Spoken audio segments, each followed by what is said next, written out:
Hypocrisy यानी पाखंड, यानी ढकोसला, यानी चिड़िया का एक ऐसा घोंसला जो दूर से काफी सुंदर नजर आता है, लेकिन पास जाके देखोगे तो तिनकों के अलावा और कुछ नजर नहीं आएगा। और इसके बच्चे भी यूं तो काफी भाईचारा दिखाते हैं, लेकिन समय आने पे अपने ही भाइयों का चारा कर देते हैं।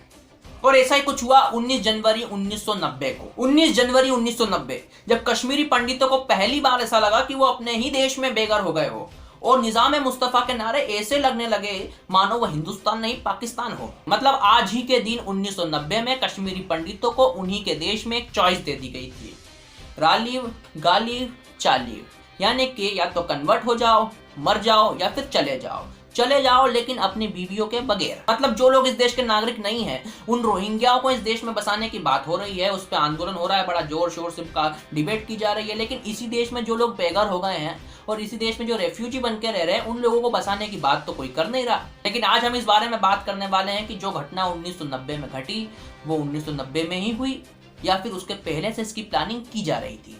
तो बात करते हैं 1980 की, जब कश्मीर में पहली बार एक इस्लामिक पार्टी जीती और उन्होंने गवर्नमेंट बनाई और वो पावर में आई।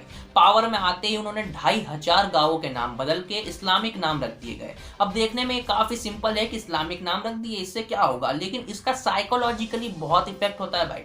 तभी हाल ही में यूपी की गवर्नमेंट ने जो मुगल कालीन जिन लोगों ने जगहों के नाम बदले थे, उनके नाम बदल के उनके पुराने नाम रख दिए। समय बढ़ता गया और धीरे धीरे वही हुआ जो हम फिलहाल आंध्र प्रदेश में देख रहे हैं। आंध्र प्रदेश में पिछले 18 महीनों में 128 मंदिरों पर अटैक हो चुके हैं और ऐसा ही कुछ कश्मीर में हुआ।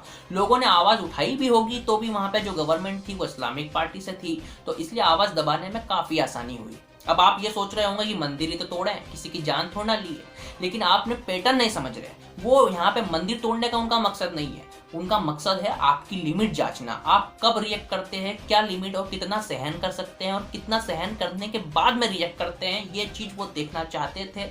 और उन्होंने देखा कि ये लोग रिएक्ट नहीं कर रहे हैं, इनको कोई मतलब नहीं पड़ता है। इनको तब तक मतलब नहीं पड़ता जब तक इनके घर पे कोई हमला ना करे। और अगर आप आवाज नहीं उठाओगे तो आप एक सीधा सा टारगेट होते हो और वही वहां पे कश्मीरी पंडित बन गए। तो सीक्रेट एजेंसियों की तरफ से कई बार इस तरीके की चेतावनी दे दी गई थी, लेकिन सेंट्रल गवर्नमेंट ने इस पर कोई एक्शन नहीं लिया। अब उनकी भी मजबूरी थी यार, वोट बैंक था उनका, वो कैसे उस पर कुछ एक्शन लेते। लोगों के घर के बाहर पोस्टर लगा दिए गए और एक एक करके लोगों की हत्या का सिलसिला शुरू हुआ। लेकिन सोचने की बात में और देखने की बात यह है वहां पे कि इतनी हत्याएं होने के बाद भी लोगों ने इस पे कोई रिएक्ट नहीं किया जब तक उनके घर पे इस प्रकार का हमला नहीं हुआ। इस घटना से आपको भी ये सीखना चाहिए कि आप भी तब तक चुप रहेंगे जब तक आपके घर पे हमला नहीं होगा या आपको जब तक कुछ हानि नहीं पहुंचेगी।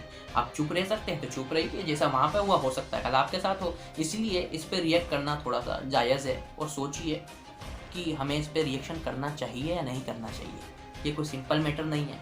जो हुआ 1990 में वो आज भी हो रहा है और होता रहेगा आगे जब तक आप चुप रहेंगे। इसीलिए ये वीडियो आज यहीं तक ही था। आई होप आपको ये वीडियो पसंद आया हो तो नीचे कमेंट कर देना, चैनल को सब्सक्राइब करके लाइक कर देना और अपने सभी दोस्तों में शेयर कर देना। तब तक के लिए जय हिंद, जय भारत।